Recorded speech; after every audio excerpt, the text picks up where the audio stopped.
Salut tout le monde et bienvenue sur Vidéo Buzz. Aujourd'hui, on va parler d'un sujet de santé publique majeur qui touche des millions de personnes chaque année, le paludisme. Vous avez probablement déjà entendu ce mot, peut-être sous le nom de malaria, mais savez-vous vraiment ce qu'il implique? Comment se transmet-il? Quelles sont ses formes? Et surtout, comment s'en protéger et le traiter? C'est une maladie complexe avec son propre vocabulaire. Plasmodium, anémie palustre, prophylaxie, neuropaludisme. Ça peut vite devenir confus. L'objectif de cette vidéo est de démystifier tout ça. Nous allons décortiquer ensemble 10 concepts fondamentaux, du cycle de transmission du parasite aux différentes formes de la maladie, en passant par les traitements et les méthodes de diagnostic. Chacun de ces points est une pièce du puzzle. En les assemblant, vous aurez une vision claire et complète de ce qu'est le paludisme. Pourquoi il est si dangereux? Et comment la médecine moderne le combat au quotidien. Que vous soyez un étudiant en santé, un voyageur préparant un séjour en zone tropicale, ou simplement quelqu'un de curieux qui veut mieux comprendre les grands enjeux sanitaires mondiaux, cette vidéo est faite pour vous. On va rendre la science accessible, sans jargon inutile, pour que vous puissiez saisir l'essentiel. Alors, restez avec moi, on plonge ensemble au cœur du paludisme pour tout comprendre. C'est parti! C'est une maladie infectieuse causée par un parasite, transmise par la piqûre d'un moustique anophèle femelle qui est lui-même infecté. Le parasite passe du moustique à l'humain, se développe dans le foie, puis infecte les globules rouges avant de pouvoir contaminer d'autres moustiques. C'est le nom du parasite responsable.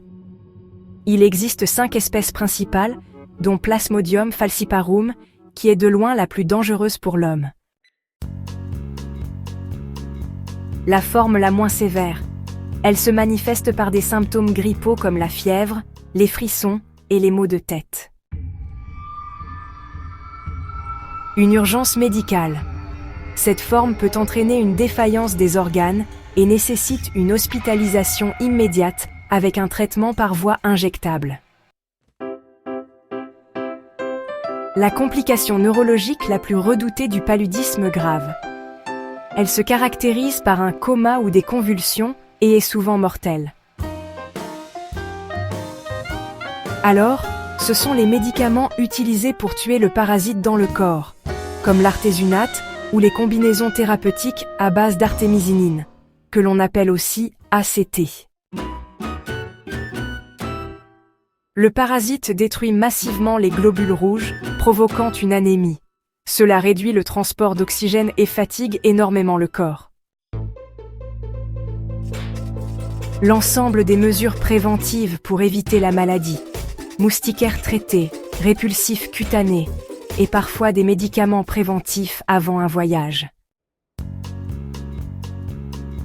Il se confirme par des analyses de sang, comme la goutte épaisse au microscope ou les tests de diagnostic rapide, les fameux TDR. Nous voilà au terme de notre exploration des 10 concepts clés du paludisme. Comme vous l'avez vu, derrière ce seul mot se cache une réalité complexe, allant d'une simple fièvre à une urgence vitale. Le point le plus crucial à retenir est celui-ci. Le temps est un facteur déterminant. Face à des symptômes suspects, surtout après un séjour en zone à risque, la rapidité du diagnostic et de la mise en place du traitement peut littéralement faire la différence entre une guérison complète et des complications graves, voire fatales. L'anémie, l'atteinte des organes, le neuropaludisme, tout cela peut être évité avec une prise en charge précoce. La meilleure approche reste bien sûr la prévention. Se protéger des piqûres de moustiques n'est pas juste une question de confort. C'est un acte de santé essentiel dans les régions où le paludisme sévit. Utilisez les moustiquaires, les répulsifs, et suivez les recommandations de prophylaxie si vous voyagez. Soyez à l'écoute de votre corps. La connaissance que vous avez acquise aujourd'hui est votre meilleur outil. Elle vous permet de reconnaître les risques et de savoir quand il faut agir.